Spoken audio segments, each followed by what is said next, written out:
Chapter 3 or Chapter 5, Evans, problem 3, very similar to problem 2.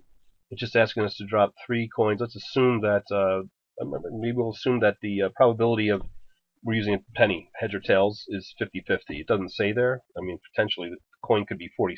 It could be set up that way, but we're just assuming a coin was equally likely to fall on the heads or tails, right? And so it's set up pretty much the same way. We're going to do outcomes, the different outcome. Okay, we're going to give it an index here. We're just going to give it an index. Let's give it an A. Let's not use numbers here. Okay, so you're going to get heads, 3 heads in a row, a head and a tail, a head, a tail, and a head. And what the other last opportunity is, a head, a tail, and a tail. Okay, so that's if you get a head first, and then what happens on the second and third. So this is first coin, this is the second coin, and this is the third. We're dropping all 3 at once. It's not 3 coins, or 1 coin 3 times in a row. It's 3 coins. Okay, so then you can go through what happens if tail head comes up, and again you're going to get tail, tail, tail, tail,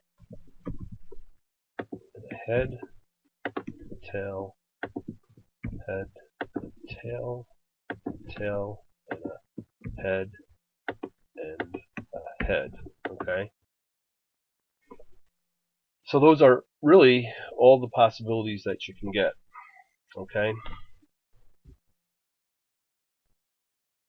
so we can take a look at find the probability associated with each outcome. All right. Okay, so there's only one way to get the heads, all heads. There's only one way to get 3 tails. Okay, and now they're looking at us counting how many heads and counting how many tails the rest of the way. So there's 3 heads, 2 heads, 2 heads, 1 head, no head, 1 head, 1 head, and 2 heads. Okay, so these are basically the outcomes. Are there any overlaps here? Yes, sure, because if you look, you have a tail and a head here would be equal to a head and a tail there. Okay, so those are the same outcomes. So what we'll do is we'll put a B in there. That's a different kind of outcome here. So we'll put a B in there. Can you get 1 tail and 2 heads? Yes, you can. That's another type of outcome.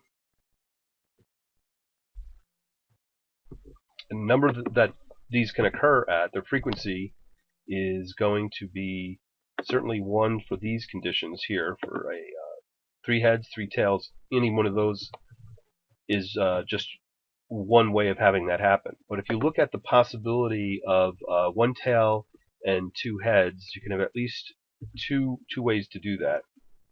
Okay, we'll color them in. Use color on this one.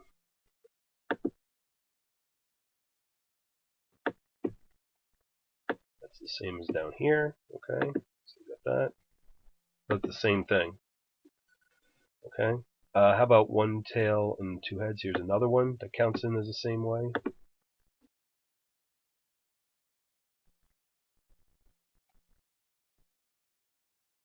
And that should take care of that. Now we have 3 ways to do that.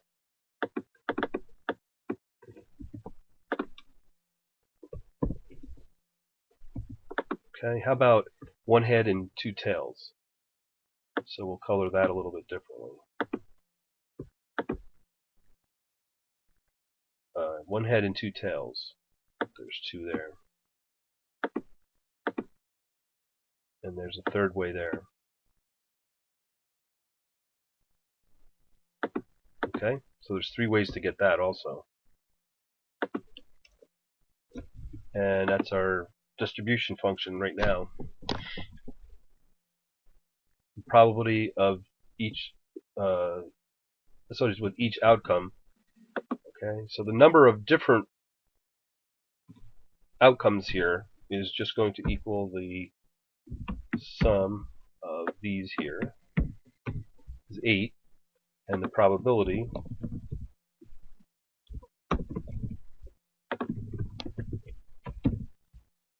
is going to equal that over the sum of the outcomes. And we're going to adjust this a little bit. So we're using F4 to make that a absolute.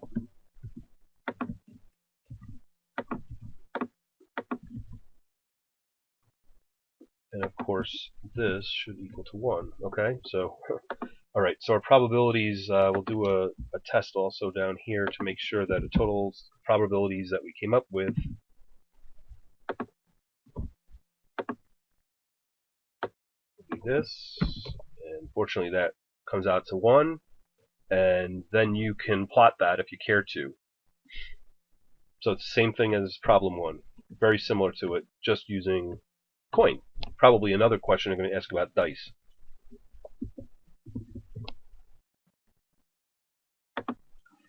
This is Evans chapter 5, problem 2. And we're given a question here. A market research company surveyed companies to determine their ranked preferences of energy drinks among the brands Monster, Red Bull, and Rockstar. What are the outcomes of this experiment for one respondent? Any one respondent, or any one respondent over here, these are the possibilities, and the total permutations would be, you might pick a Monster with a Red Bull second and a Rockstar third, or you might pick Monster first and then have the other two in the other order. And you'll go through there where Red Bull, let's try Red Bull first. Maybe somebody likes Red Bull first, Monster second, Rockstar third, Red Bull first, but they like Rockstar more than Monster. Is different from the previous example there. And then finally, Rockstar is their preference. So we just listed the entire outcomes of what could happen here, and there's 6 of them. Total of 6. Okay? So what are the outcomes of the experiment for one respondent? There they are. What is the probability that one respondent will rank Red Bull first? Well, there's 2 chances in a total of 6 that they're going to like Red Bull first, so that's going to equal just 2/6. Okay, the probability is 2/6 there. That's simply all it is. It's changing it to a format here. Let's change this over to text really quickly here. This isn't a big problem. I think everybody's going to get this one pretty obviously. Let's change it to text. Okay, and we're going to make that 2/6. Okay, the probability is 2/6 of that. Okay. The next question is, what is the probability that 2 respondents will both rank Red Bull first? Well, they're independent. Some of the things they're trying to draw out here, there's 2 things. One, they're independent tests, and the second thing is you use the probability of the second person is going to be actually equal to the same as the first. It's 2 chances out of 6 in an entirely unbiased test. You have to be careful if you pick your respondents from a certain pool. It might be predictable that they're going to come in a certain order here. So you're trying to get probably a very varied, diverse group here in to see who likes this. Okay. So anyway, the multiplication rule would be this would be equal to 2/6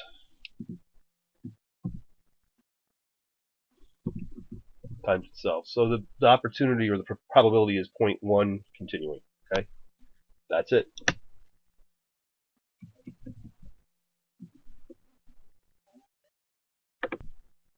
This is the solution for Evans chapter 5, problem 5, which is an extension of problem 2.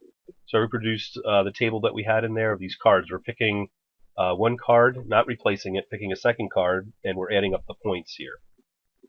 So this is just the data from problem 2 reproduced. Let A be the event that the total card value is odd, so the total values are listed here. We're going to add up the probabilities associated with the odd combinations here, combinations where you get an odd sum. Okay, so that'd be the probability for 3 and 5 and 7 all the way down to 19. Okay, so we're going to go ahead and do that. I'll show 2 different ways to do it. There's minor differences between them. So we're going to add cell by cell here, probability for each of these.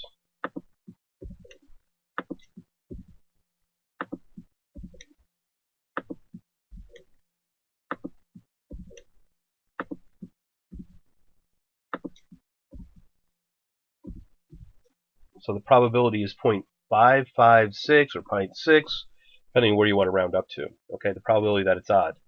Now, the property that they're using here is that these are exclusive events. So we could go through and add up everything that was not odd, and in this case is even. We have a name for that, right? Or you can just say that it's equal to 1 minus probability that it was odd.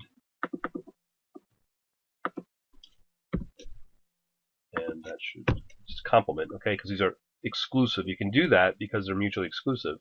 What is the probability that the sum of the two cards will be more than 14? Okay, just before we jump to that one, this doesn't make too much difference how you do this, but I did want to show when we did add up the probability of the odd, you can also use the sum function almost in the same way. We're going to do this.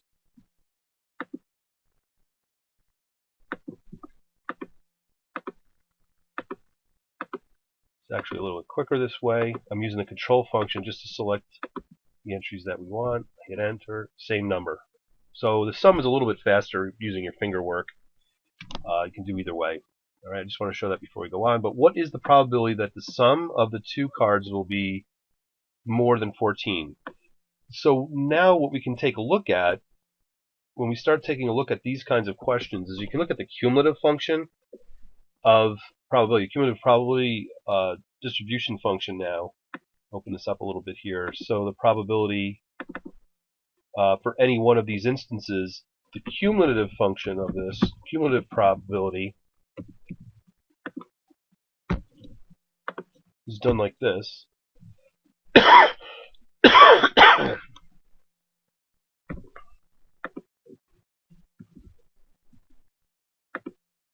So this is a running total, and we just take the total plus the new entry as we're going across or going down our table here. So actually now we can just drag this down.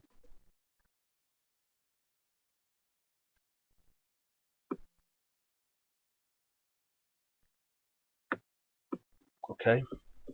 And now what we see is the probability that the outcome is at least, this terminology is important, it's at least 6 or at least 12, whatever it is. They're asking for 14.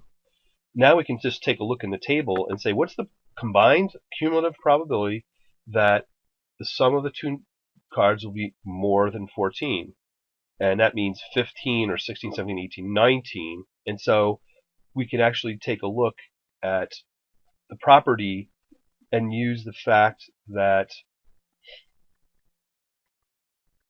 we can use subtraction in our.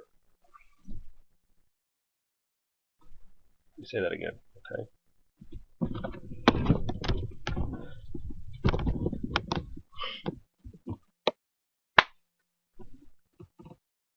So we're going to use a probability, this cumulative probability function here.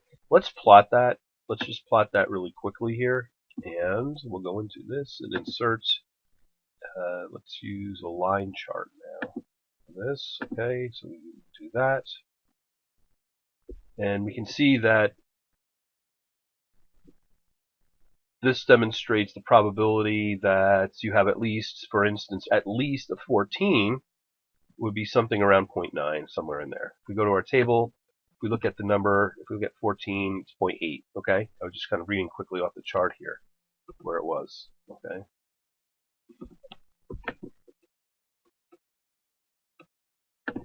What we're going to do is just fix this and create the labels that we need here. Say okay, so this is the probability, okay, of 14. Now when we look at it, we have the labels correct. The labels weren't correct before.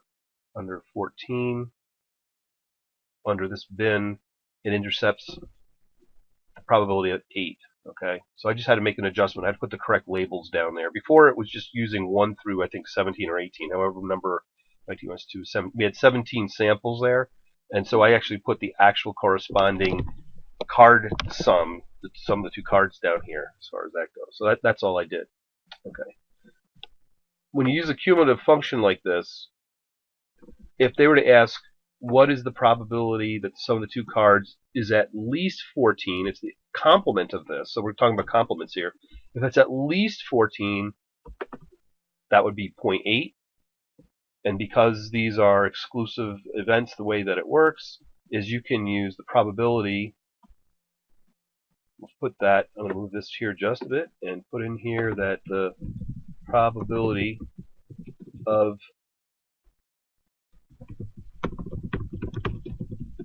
greater than 14 is just 1, the total probability, minus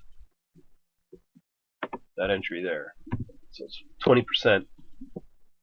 And that way, I just did this really quick cumulative table here. They didn't really ask for that, but it helps. You can visualize it and understand it a little bit more. That's how you do it. This is the solution, Evans, Chapter 5, Problem 6. And we're going to use Problem 3, so I pulled it over. I recreated the data in there and also set us up here because we have 5 parts to 6. To question Problem 6, we have 5 parts to it here. And drew ourselves a little bit of a diagram here that'll help understand how these probabilities work. So, referring to the coin scenario described in Problem 3, let A be the event that you have exactly 2 heads. Find probability of A. We have to find all the instances when there's exactly 2 heads. And if we come through here and we start counting, that does not fit it, but this one does. There's 2 heads there, exactly 2 we're looking for. There's 1 there, there's 1 there, there's 1 there. There's 3, okay? So we have 3 instances times probability is even for all of these, so we have a 37.5% chance of taking 2 heads. Exactly 2 heads, okay? Part B says, what's the probability of at most 1 head? That's all the instances where there's 0 or 1 head, okay? So that doesn't work.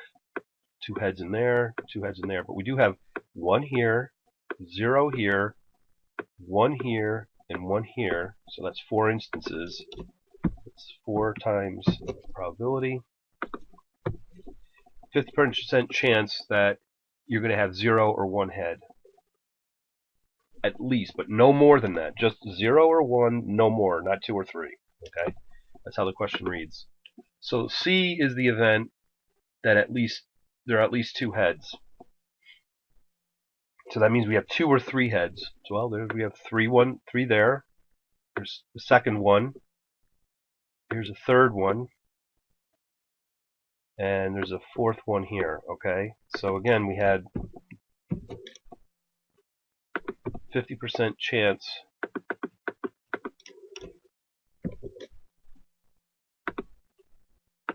of having at least 2 heads. That's 2 or 3.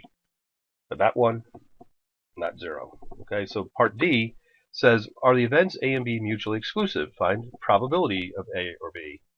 So what we're going to find out is A was exactly 2 heads versus the situation when you have 0 or 1. Those are exclusive. They do not overlay each other. So this is the probability of A, represented by a circle, and this is probability by B, by an ellipse here. Okay, and the total is represented by the box. This is how I did it in class. I showed the total probability is 1, or 100%, and you have a probability of A and a probability of B, and when they're exclusive, they're not overlying each other. They don't contain any of the same elements, okay? So they're separate. So the answer is yes, they are mutually exclusive. And what is the probability that you're going to get an A or a B? And that's the instance where you add, okay? So the probability of A plus the probability of B, that's just simply going to be that plus this, and we have 0.875% or 87.5% chance of it happening, 0.875 probability that you have an A or B. That's a pretty high probability. Okay. So now, when we look at E, are the events A and C mutually exclusive? Find the probability of A or C happening. Okay. So when we use this mutual exclusive test on this, I'll change this to C so it's accurate, makes sense. Okay, so that's C. That's the probability of C. Okay, A says you have exactly 2 heads, and C says you have at least 2 heads. Okay, so the probability of C is going to be larger. We already saw that because it's whether you have 2 or 3 versus if you have exactly 2 heads. But they're overlying each other because C does contain some part of A. Okay. As a matter of fact, if you really look at it, C contains all of A. Okay?